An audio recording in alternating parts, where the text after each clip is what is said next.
श्रीमद् भगवद गीता जी के 7वें अध्याय का हम पाठ करेंगे। पाठ के पहले महात्मा का सुनना जरूरी होता है, इससे संपूर्ण पाठ का पुण्यफल कहा गया है। तो 7वें अध्याय का महात्मा पहले हम सुने।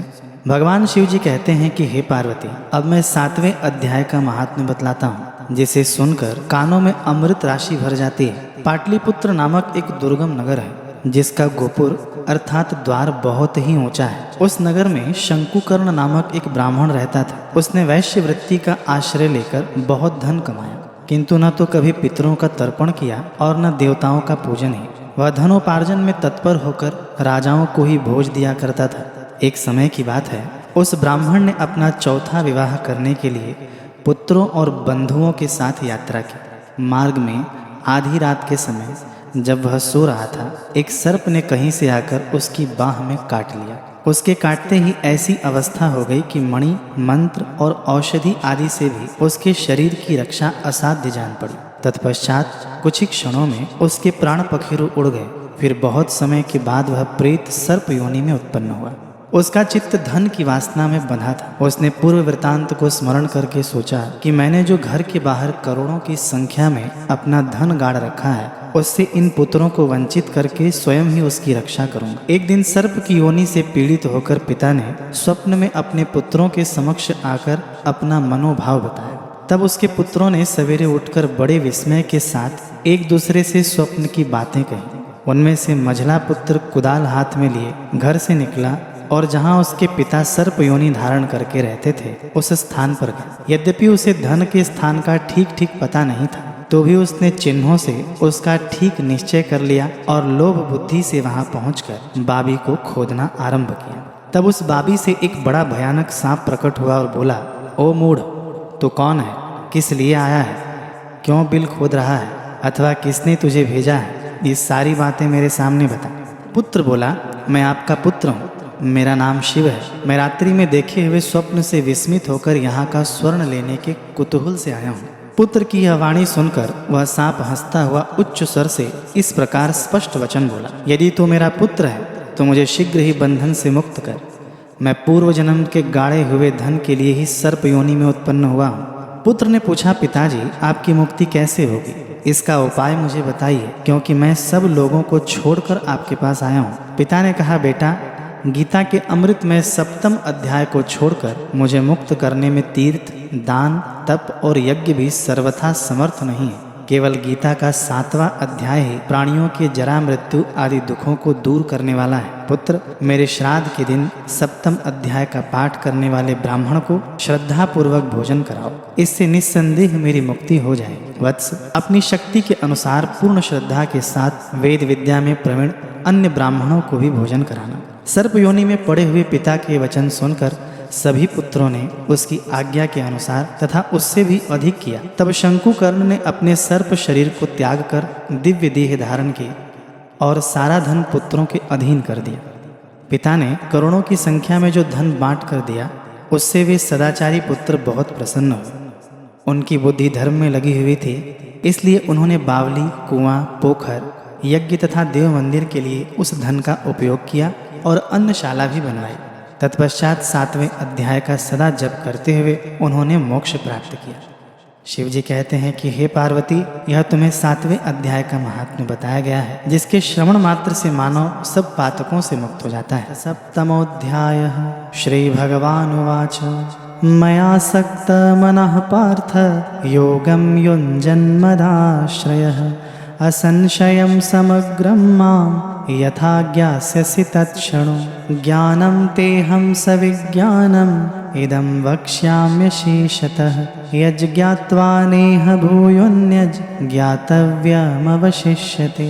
मनुष्याणां सहस्रेषु कश्चिद् यतति सिद्धये यततामपि सिद्धानां कश्चिन्मां वेत्ति तत्त्वतः। भूमिरापो नलो वायुः खं मनो बुद्धिरेव च अहंकार इतीयं मे भिन्ना प्रकृतिरष्टधा। अपरेयमितस्त्वन्यां प्रकृतिं विद्धि मे परां। जीवभूतां महाबाहो ययेदं धार्यते जगत् एतद्योनीनि भूतानि सर्वाण्येव त्युपधारय। अहं कृत्स्नस्य जगतः प्रभवः प्रलयस्तथा मत्तः परतरं नान्यत् किञ्चिदस्ति धनञ्जय।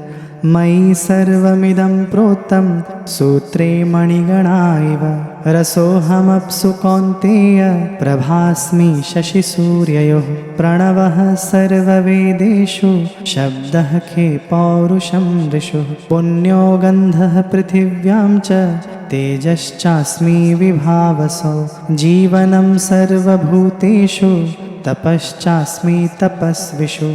बीजं मां सर्वभूतानां विद्धि पार्थ सनातनं। बुद्धिर्बुद्धिमतामस्मि तेजस्तेजस्विनामहं। बलं बलवतां चाहं कामरागविवर्जितं। धर्माविरुद्धो भूतेषु कामोऽस्मि भरतर्षभ। ये चैव सात्विका भावा राजसास्तामसाश्चये। मत्त एवेति तान् विद्धि न त्वहं तेषु ते मयि। त्रिभिर्गुणमयैर्भावैरेभिः सर्वमिदं जगत्। मोहितं नाभिजानाति मामेभ्यः परमव्ययम्। दैवी हेषा गुणमयी मम माया दुरत्यया। मामेवैः प्रपद्यन्ते मायामेतां तरन्ति ते। न मां दुष्कृतिनो मूढाः प्रपद्यन्ते नराधमः।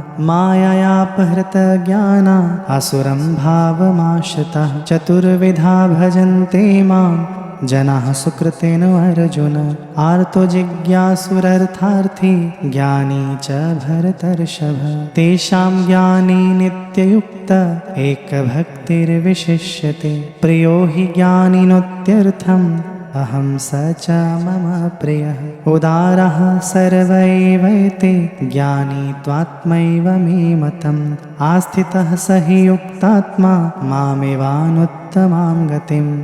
बहूनां जन्मनामन्ते ज्ञानवान् मां प्रपद्यते। वासुदेवः सर्वमिति स महात्मा सुदुर्लभः। कामैस्तैस्ते हृतज्ञानः प्रपद्यन्ते अन्यदेवताः। तं तं नियममास्थाय प्रकृत्या नियतः स्वया।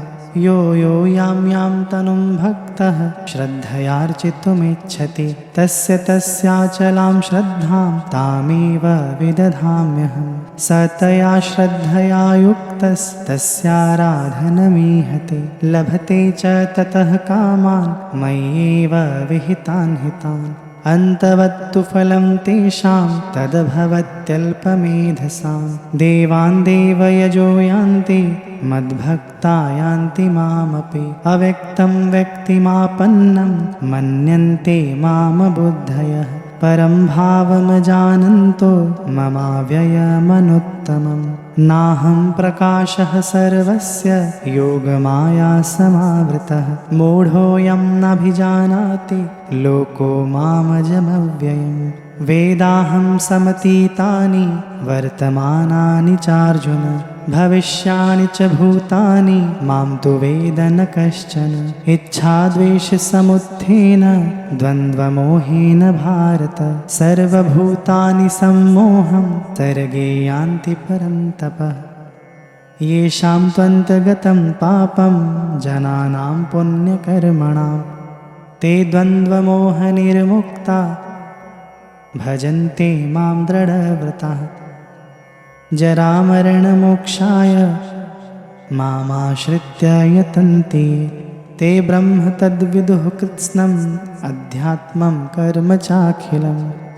साधिभूताधिदैवं मां साधियज्ञं च ये विदुः। प्रयाणकालेऽपि च मां ते विदुरयुक्तचेतसः। ॐ तत्सदिति श्रीमद्भगवद्गीतासु उपनिषत्सु ब्रह्मविद्यायां योगशास्त्रे श्रीकृष्ण अर्जुन संवादे ज्ञानविज्ञानयोगो नाम 7मोऽध्यायः।